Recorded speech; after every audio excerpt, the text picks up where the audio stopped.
నిజామాబాద్ జిల్లా ఆర్మూర్ పట్టణంలోని ఆలూరు బైపాస్ వద్ద రైతులు రాస్తారోకో నిర్వహించారు. అకాల వర్షంతో తడిచిన ధాన్యాన్ని వెంటనే కొనుగోలు చేయాలంటూ రైతన్నలు డిమాండ్ చేశారు. కలెక్టర్, ఆర్డీఓ రావాలంటూ పెద్ద ఎత్తున నినాదాలు చేశారు. వాహనాలకు అడ్డంగా పడుకుని రైతులు నిరసన వ్యక్తం చేశారు. దీంతో పోలీసులకు రైతులకు మధ్య తీవ్ర వాగ్వాదం చోటు చేసుకుంది.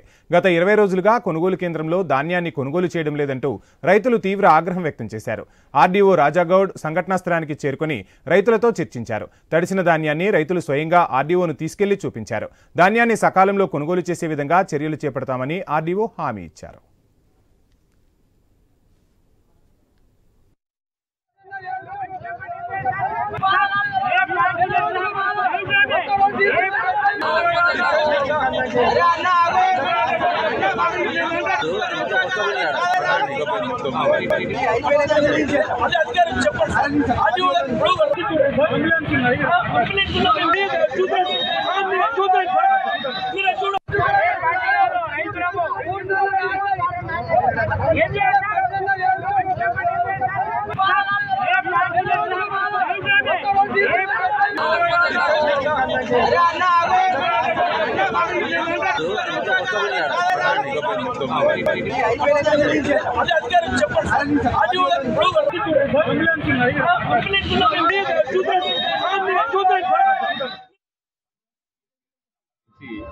గోపిఘాట్ దగ్గర ఉన్నటువంటి టీఎస్ఏ సెంటర్లో రాత్రి వర్షం పడి జోకినటువంటి సంచులు, అదేవిధంగా కొంత ధాన్యం నాణ్యమని రైతులు ఈ రోజు ఉదయం ధర్నా కార్యక్రమం చేపట్టారు రోడ్ పైన. రైతులందరితో మాట్లాడిన తర్వాత కొంత లేబర్ లేకపోవడం వల్ల, సరైన లేబర్ లేకపోవడం వల్ల ఈ పేమెంట్ లేట్ అవుతుందని చెప్పడంతో ఈ బోర్డు నుంచి, అదేవిధంగా పబ్లిక్ అయిన సెంటర్ నుంచి 25 మంది లేబర్ని రిప్లై చేయడం జరుగుతూ వచ్చారు వాళ్ళ లేబర్. సో దాంతో పేమెంట్ అనేది స్పీడప్ చేయిస్తాం.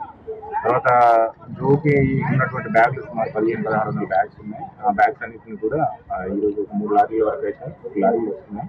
అరేంజ్ చేసేసి 1500-1600 బ్యాగ్స్ లిఫ్ట్ చేసి పంపించడం జరుగుతుంది. ఆర్మూర్ PSCS సంబంధించి